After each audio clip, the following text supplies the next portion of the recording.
ഞാൻ വെല്ലുവിളിക്കുന്നു. ഷാഫിഈ മദ്ഹബ് പിൻപറ്റുന്നവർ എന്ന് പറയുന്നവർ, ഷാഫിഈ ഇമാം ഏതെങ്കിലും ഒരു കെട്ടിയുയർത്തിയ ജാറത്തിന് മുൻപിൽ നിങ്ങൾ ഇവിടെ ചെയ്തു കൂട്ടുന്ന ആചാരങ്ങളിൽ ഏതെങ്കിലും ഒന്ന് ചെയ്തു എന്ന് നിങ്ങൾ തെളിയിച്ചാൽ, ജാറം കെട്ടിപ്പൊക്കുകയോ മക്ബറ കെട്ടിപ്പൊക്കുകയോ അവിടെ നിലവിളക്ക് കൊളുത്തുകയോ ജാറം മൂടുകയോ അത് തവാഫ് ചെയ്യുകയോ അതിന്റെ അടുത്ത് പോയി പ്രാർത്ഥിക്കുകയോ അതിൽ കിടക്കുന്നവരോട് ദുആ ചെയ്യുകയോ ഇസ്തിഗാസ നടത്തുകയോ ചെയ്തത് നിങ്ങൾ തെളിയിക്കണം. വെല്ലുവിളിയാണ്. ഇലാ യൗമിൽ ഖിയാമ നിങ്ങൾക്ക് സാധിക്കില്ല.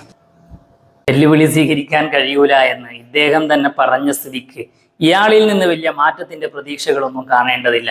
എന്നാൽ സാധാരണക്കാർ തെറ്റിദ്ധരിക്കാൻ പാടില്ലല്ലോ. ഷാഫി ഇമാമ് അങ്ങനെ ഖബറിന്റെ അടുക്കൽ പോയി കൊണ്ട് ദുആ ചെയ്യുമായിരുന്നു. ബഹുമാനപ്പെട്ട ഷാഫി ഇമാമിനെ കുറിച്ച് പറയാണ്, ബഹുമാനപ്പെട്ടവർ പറയുന്നു, ഇന്നി ലാ തബറകു ബി അബി ഹനീഫ വ അജീഉ ഇലാ ഖബരിഹി ഫീ കുല്ലി യൗമിൻ ഫൈദാ അറളത് ലി ഹാജത്തുൻ സല്ലൈതു റകഅതൈനി വജിഅതു ഇലാ ഖബരിഹി വസഅൽതുല്ലാഹ തആല അൽ ഹാജത ഇൻദഹു.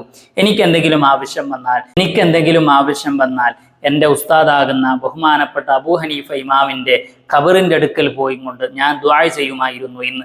ഇത് ബഹുമാനപ്പെട്ട ഖതീബുൽ ബഗ്ദാദ് തങ്ങൾ ഹിജ്റ 463 മഹാനവറുകൾ വഫാത്താകുന്നത്. താരിഖ് ബഗ്ദാദിൽ ഇത് ഉദ്ധരിക്കുന്നുണ്ട്. അതേപോലെ അഖ്ബാർ അബീ ഹനീഫ സൈമരി തങ്ങൾ ബഹുമാനപ്പെട്ടവർ 436 വഫാത്താകുന്നത്.